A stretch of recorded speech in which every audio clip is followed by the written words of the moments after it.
The following program contains shocking assertions of truth. If you suffer from relativism, Randall may not be right for you. Check with your local guru.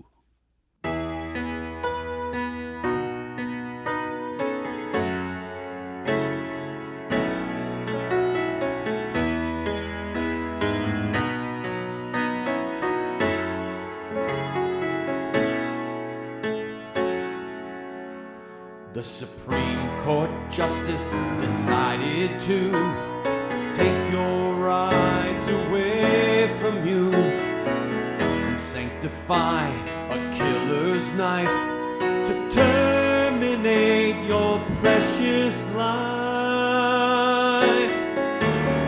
I'm crying for you, baby, as they put you on that table and leave you there to die. I'm crying for you, baby. How can they say you're not a person when they listen to you cry?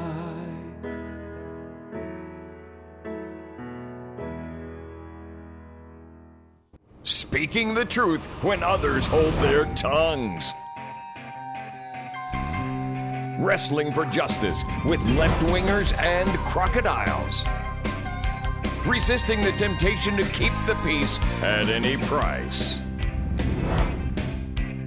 The only talk show host who writes his own theme music, Randall Terry. Yeah. That's a sight for sore eyes. An abortionist in cuffs and a jumpsuit. We're going to talk with you today about the details of Gosnell's conviction.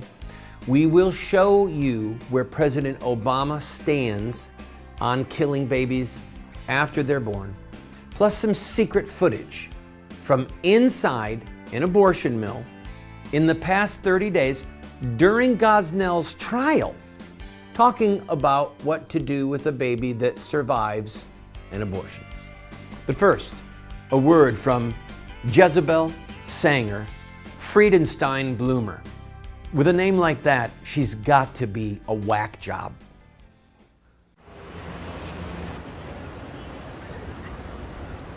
I don't understand why they're persecuting Kermit Gosnell. As my hero Margaret Sanger would say, he's just weeding Mother Earth.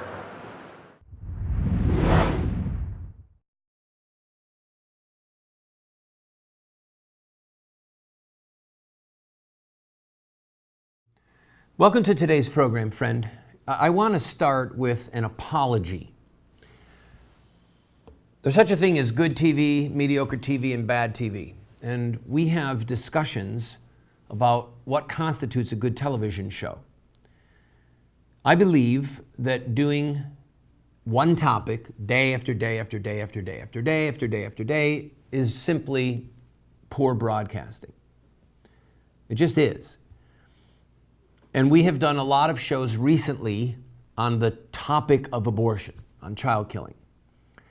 And we need to back off for the sake of broadcasting. But there is a larger ethical issue here. If a terrorist were to kill 3,000 people a day, blow up a building in New York, and then the next day blow up a building in Philadelphia, and then the next day blow up a building in Chicago, and then the next day in Detroit, and then the next day in your city, you would think, I would think, that that was newsworthy and that we would cover it every single day. And we would. Well, here you see the ethical dilemma. There are over 3,000 innocent people being brutally killed every day. Every day. It happened yesterday, it will happen today, it will happen tomorrow. And these, of course, are the unborn babies who are dying in America's abortion mills. Kermit Gosnell was found guilty Thank you, God. Thank you, jury. He was found guilty of 3 counts of first-degree murder. He was also found guilty of 2 counts of conspiracy. He was found guilty of 21 counts of aborting a child after 24 weeks gestation. These are viable babies. And he was found guilty of 208 counts of informed consent laws. He violated the informed consent laws of Pennsylvania. Those are misdemeanors. Sentencing will happen in late May, and the judge at that point will decide if he is executed or if he spends the rest of his life in prison. So we are covering this news story, as we should. But I want you to know that as we move on to other topics, there is a grave danger for our souls that we would become so calloused. If you rub something long enough, you become calloused. There's a danger that we would become so callous to the number of children being killed that we would be annoyed when we heard about it. If 30 kids were shot in a school every day, different cities around the country, in your city, in my city, we would want to hear about it. And after a while, we'd become so horrified that it would bother us, but we still would say, no, we have to know that it's going on. And we have to be careful that we don't become so jaded and so calloused that we don't want to hear about this. Now, let me make a couple of quick comments, and then we'll continue when we come back. And when we come back from this break, you might want to have some small kids, if you've got them in the room, scoot out. I'll tell you what, I'll take a break now. We're going to play a tape of a young girl, a beautiful young girl, who survived an abortion. And she talks. We're going to show you the bill that President Obama, when he was in the state Senate in Illinois, that he refused to support. Ethically, Obama has shown that he stands with Gosnell. The White House is doing the most pathetic song and dance to keep Obama's blood-covered hands hidden. But that's why this show exists. To say the truth, to show the truth, and to help equip you in the fight for life and liberty and justice. I'll be right back.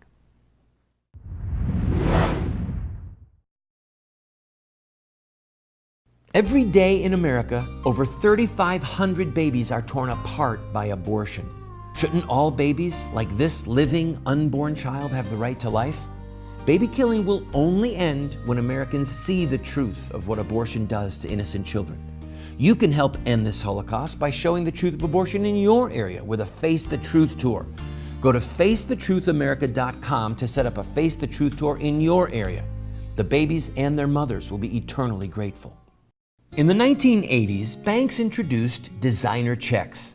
When my buddy George Johnson inquired at the bank, they had nothing for pro-lifers. So the Johnsons created beautiful pro-life bank checks showing babies with a strong pro-life message. You can speak out for life with every check you write, whether personal or business checks.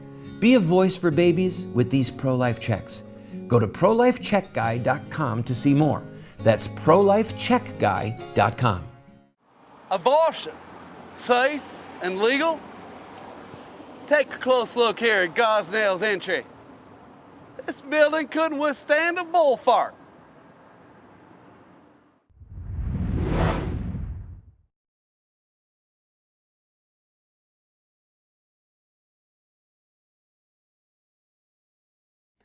Welcome back to the program. I personally have 5 blood relatives that I know are dead. I don't know where 4 of their bodies are, but 4 blood relatives that are dead from being killed as babies by abortion. Right now, the best estimates are that about 42% of every woman that we see in a mall, at a gas station, 42% of women 65 years and younger have had at least one baby killed by abortion. So that's almost half of the adult women or teenage girls that you would lay your eyes on have participated in the death of their own child. That means that many of you watching have participated in the death of your own child. And I want to beg you to just reach out to the arms of Jesus that are reaching out to you for forgiveness, for healing, for redemption, and you might even become a voice for the mothers who are grieving, for the dads that are grieving, a voice for the babies whose lives are yet in jeopardy, a voice to legislators and to judges to say, this did great damage to me as a woman or as a man, and we've got to restore the protection of law to babies. Gosnell's trial has served this nation. It's not the end of Roe versus Wade. One of the pro-life groups sent out an email saying this marks the beginning of the end of Roe versus Wade, and that's quite a leap, okay? One abortionist was taken down, thank God. And as you can see, and as I told you before, if you've got children in the room, you want them to go out. But these are the victims of Gosnell's brutal murder. These babies were totally viable. That means they could live outside the womb. And he, when they were born, he took a scissors and plunged them into the back of their necks and would cut their spinal cords. This is murder.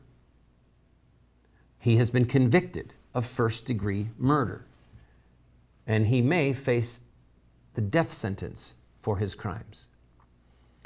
But what we have to understand is that this is going on all over the country, every day. Gosnell is not the odd man out. He represents what is normal in the abortion industry. So when we come back from this break, I'm going to show you what Obama fought against successfully in Illinois, and we've got some secret footage of another late-term abortionist in Washington, D.C., totally prepared to commit the crime that Obama protects, namely the death of a baby that survives an abortion. Don't go away. President Obama, God have mercy on you, because history won't. I think this place needs to be kept as a shrine so all women can visit it. The Palace of Choice.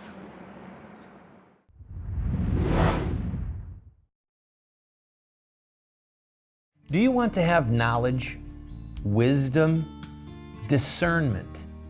If so, you have to read good books on theology, history, books that look at the lives of great men and women. So to help you to become a more effective Christian, a better witness for truth, somebody who can engage in productive conversation that exhorts and edifies those that you speak with, we're going to do something crazy. We're offering you these 7 books for a gift of any size. You just pay for the shipping and handling, and then give whatever gift that you can, and we will send them to you. But just to make it a little bit more crazy, I will send you a second copy of my 3 books, autographed. You can give them as a gift to your pastor or to a family member and help extend truth and justice in the world. This is while supplies last. Hey there, you cowboys and cowgirls. We're in front of a messy part of town, and I'm not kidding. People wondering what we're gonna do with that Gosnell man who made this house of horrors happen. Well, I got good news for you. I got a rope.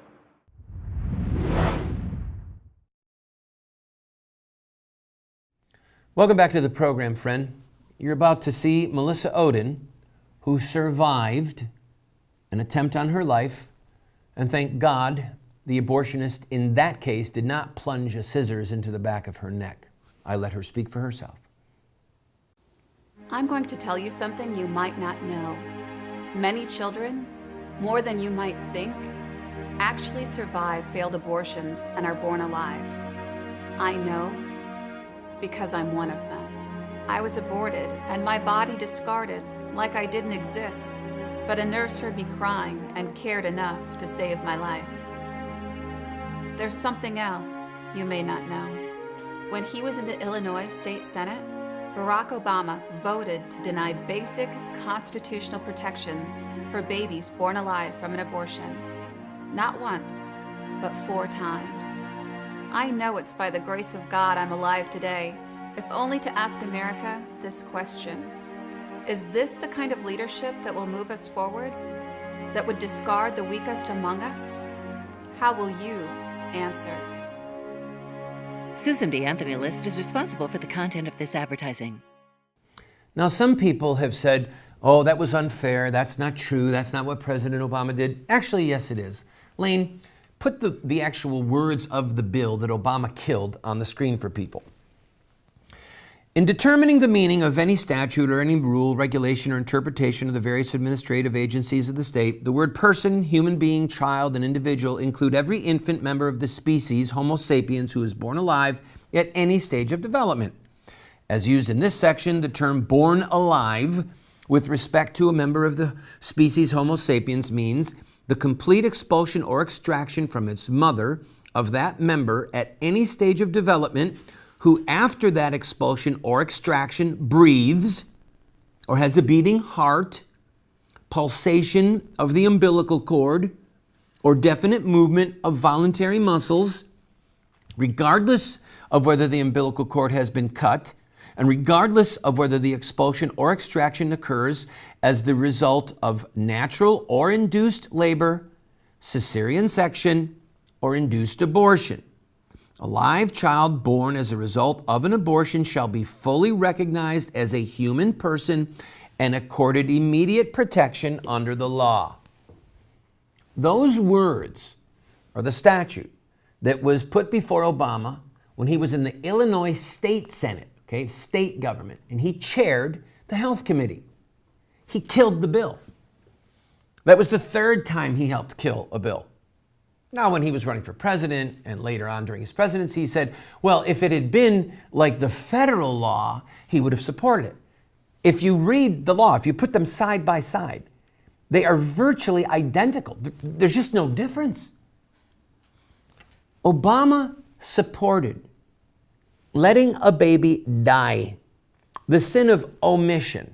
Don't do anything to save that baby. Leave the man dying in the ditch on the way to Jericho. Right? Don't love your neighbor as yourself. Someone tried to murder this baby, the baby survived, leave the baby aside. The difference between what Obama supported and what Gosnell did is simply the act. All right? One is an act of commission, the other is an act of omission. We don't do anything. Although actually it is an act of commission to take that baby and set it in a closet. And that's what those doctors were doing up in Illinois.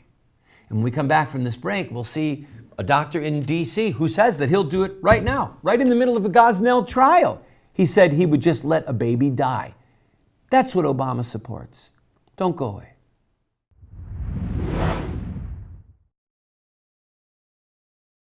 Do you want to get America out of the hands of wicked and unjust men and women who are destroying the republic before our eyes, and put leadership back into the hands of righteous men and women so that we don't die as a nation? Well, you're talking about social revolution, and there are rules in social revolution. We can look at the victorious social revolutions of the past, such as the end of slavery, the end of child labor, women's voting rights, the end of segregation, and so much more, and learn from their victories. Look at their actions, their images, their rhetoric, their sacrifices, and their final fruit. We will send you this series that originally cost $129, 7 books for students, 1 teacher's guide, if you'll give a gift of any size and just pay for shipping and handling. Take advantage of it today. Margaret, I feel your spirit here. Send us another doctor to help get us closer to utopia by ridding us of the feeble-minded.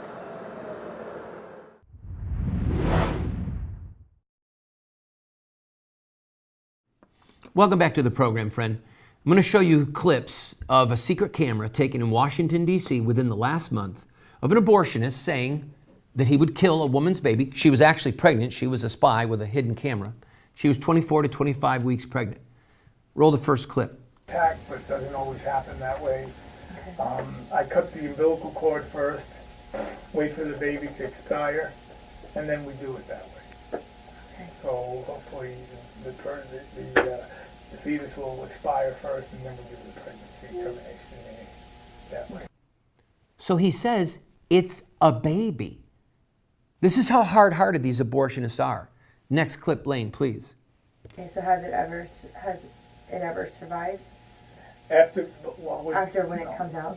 Not here, no. Okay. No, it could. I mean, if some people go into labor, prior to us, when you do this, what we do is we try and help the cervix dilate, and some people will go into labor before we do the procedure. Okay. And that can happen. Okay. It's unusual. And then what do you...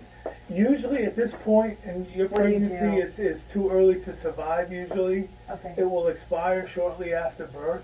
But if it did, like what would happen? Like, would I have to take it home or like be responsible for I it? mean, technically, legally we would be obligated to help it, to survive.